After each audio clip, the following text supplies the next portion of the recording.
Whoa, hang on. Those are some of the best shots. We need to manage expectations here. I'm not a cinematographer or a sound engineer.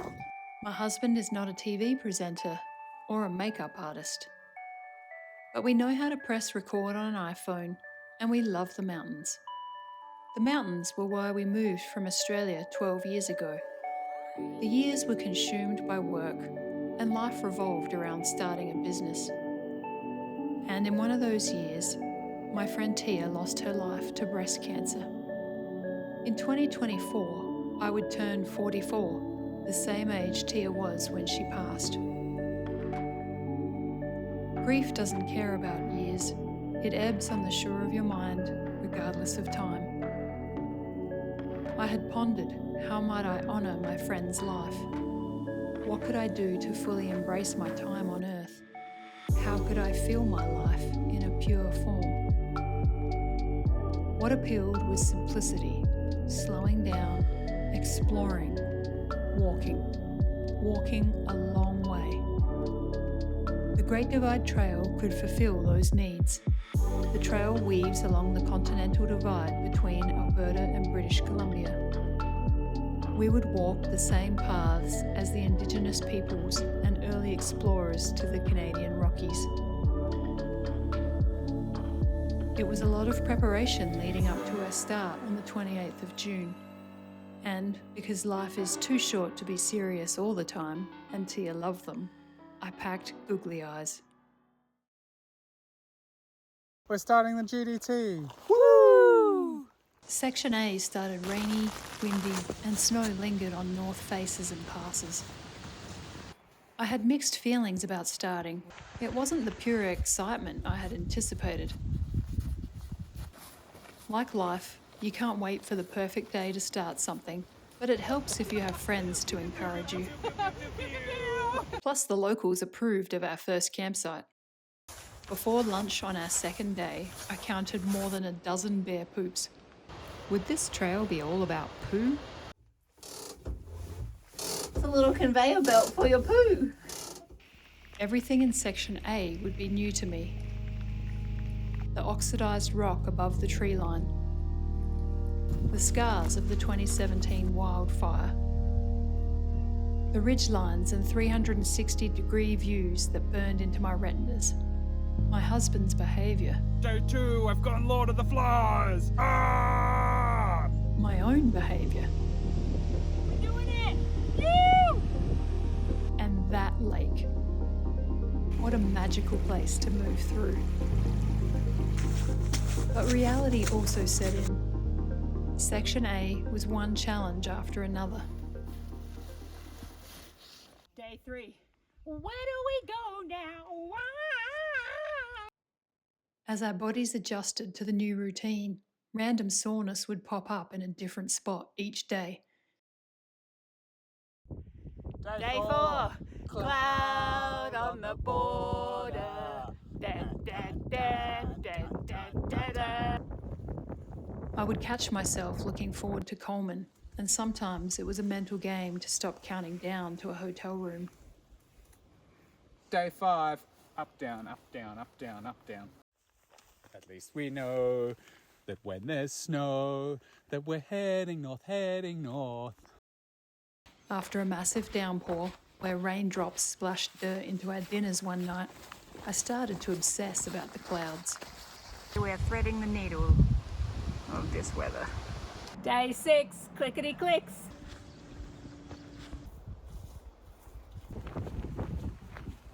Pumping our water. Not very well. Day 7, my feet are in heaven.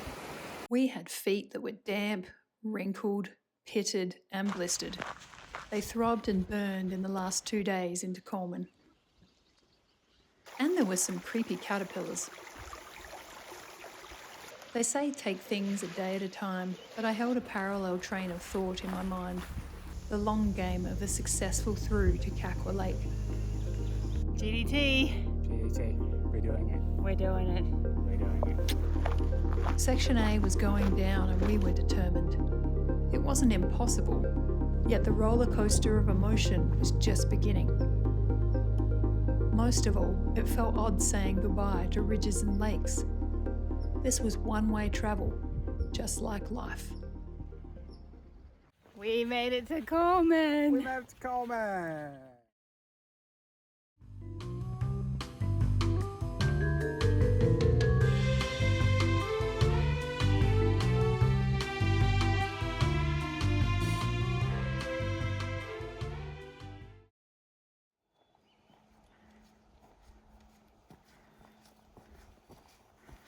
Section B was jaw-dropping, surprising, and difficult to put into words. Leaving Coleman, the walking was tough, and no positive self-talk was working. I also felt naive about our itinerary. Yet I had chosen to do this challenge. It wasn't an obligation, it was an opportunity. Day 9. We're taking our time. We're feeling fine, but not really. And we had allies. Crow's Nest Mountain and the Seven Sisters became a stoic bearing against distance.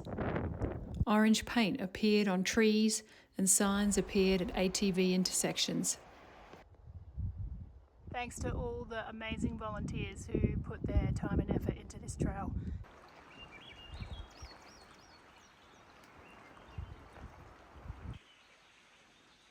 We didn't see any bears in Section B. I was vocal, as I wanted to avoid the adrenaline that would surge in a close encounter.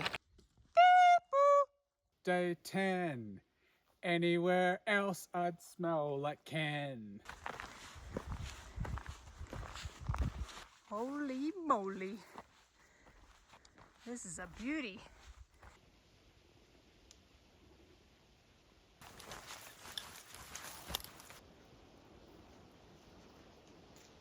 I come from the day 11. Now, when we are hiking Tornado. Rising up in elevation, the flowers were tiny cheerleaders, waving their petal pom-poms in the breeze. Our feet took us through landscapes I will never forget, and I hope to revisit.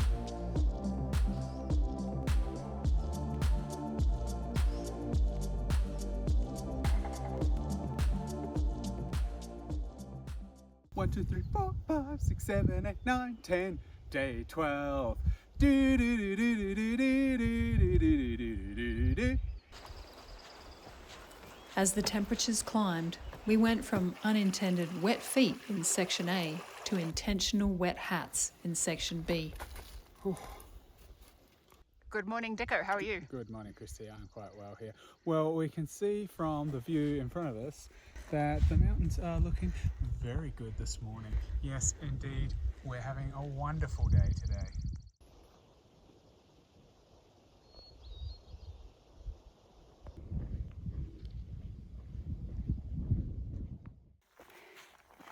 We have a slog on our hands today. Time was passing slowly and quickly all at once.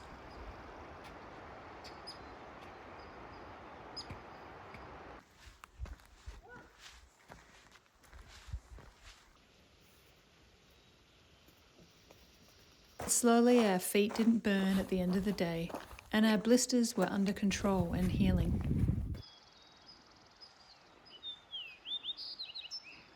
A windless 26 degrees Celsius in the Alpine can feel stifling. So we started the days at 5 a.m, rewarded with incredible sunrises. And I felt lucky for the weather, for while it was hot, there were no forecast thunderstorms to race. Holy dooly. Everybody on the trail, everybody on the trail, and it's day 13.